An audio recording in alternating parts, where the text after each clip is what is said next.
Hello students, welcome to learners study point child development psychology बाल विकास।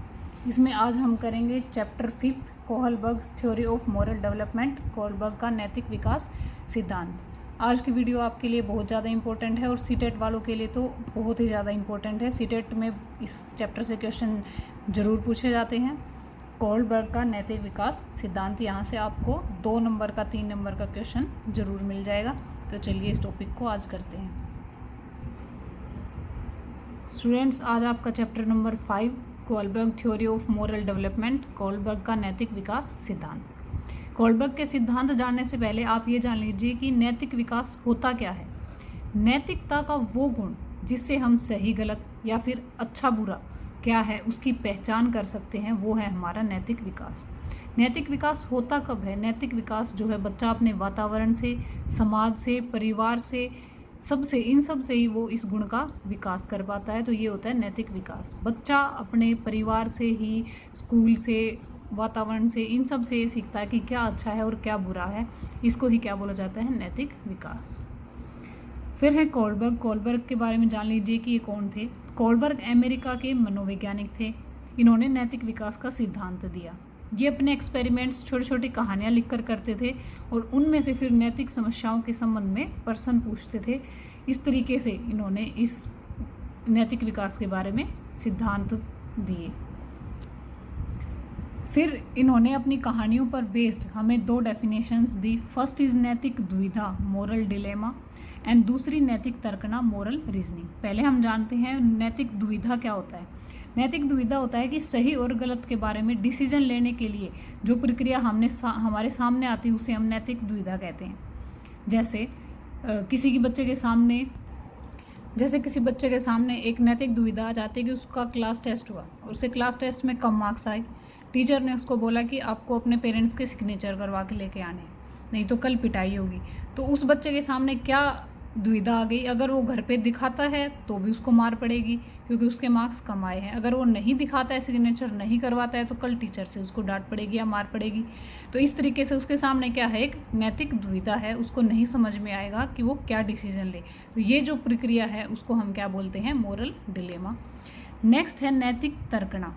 सही और गलत के बारे में किसी एक डिसीजन पर पहुंच जाना, किसी एक चीज़ को चुन लेना, वो हो जाएगी नैतिक तर्कना, मोरल रीजनिंग। मतलब अगर बच्चा यहाँ करके चुन लेता है कि मैं घर से ही डांट खा लूँगा, क्लास में दोस्तों के सामने इंसल्ट नहीं होगी, तो वो अगर पेरेंट्स से सिग्नेचर करवा लेता है तो वो क्या हो जाएगा? उसका मोरल रीजनिंग।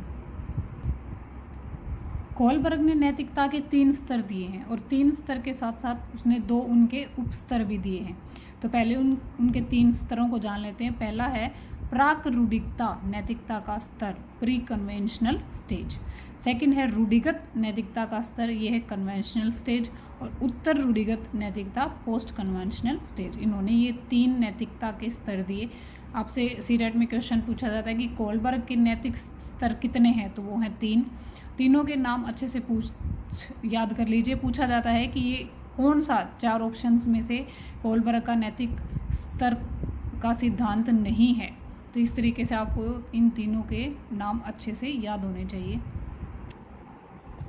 तो यहाँ हम फर्स्ट के बारे में पढ़ते हैं, प्राक रूढ़िगत नैतिकता का स्तर। इसकी उम्र होती है 4 से 10 वर्ष। 4 वर्ष से छोटे बच्चे को नैतिकता के शब्द का ही नहीं पता होता, मीनिंग का ही नहीं पता होता, तो वो आयु इसमें नहीं ली जाती। कहाँ से ली जाएगी? 4 से 14 वर्ष। इस अवस्था में नैतिकता जो है बच्चे की वो शून्य होती है।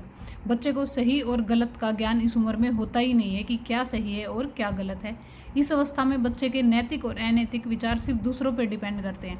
Good manners and bad manners जब हम छोटे बच्चों को सिखाते हैं कि नहीं ऐसे नहीं करो, ये बैड मैनर्स है, नहीं ऐसा मत करो, ये गलत है, तो इस तरीके से ही बच्चा दूसरों से ही सीखता जाता है कि क्या गलत है और क्या सही है।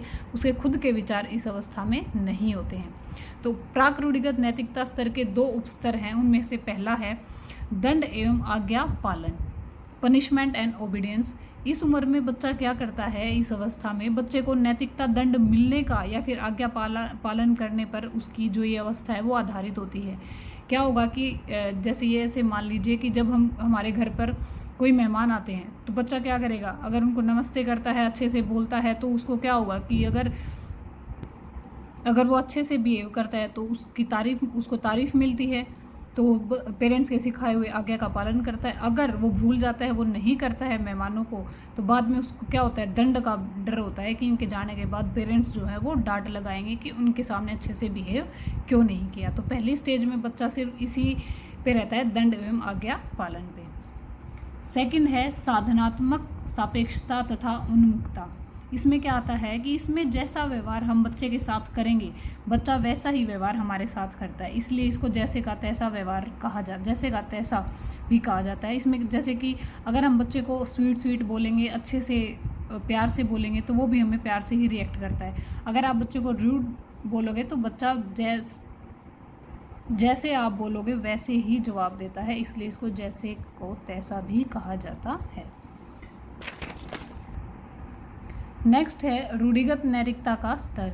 इसकी आयु होती है 10 से 13 वर्ष। इस अवस्था में बच्चा क्या करता है, दूसरों के विचार, दूसरों के द्वारा बनाए गए नियम को अपने अंदर समावेशित कर लेता है और विचार सही है या गलत इनकी पहचान थोड़ी थोड़ी करने लग जाता है। मतलब रूढ़िगत जो पहले से चले आ रहे उन्हें विचारों को बच्चा क्या करता है, मान लेता है और उनको ही अपने अंदर समावेशित कर लेता है कि जो उसको बता दिया गया है वही नियम है, वही सही है और वही गलत है। इस तरीके से बच्चा इस स्तर पर सीखता है। तो इसके 2 उपस्तर हैं।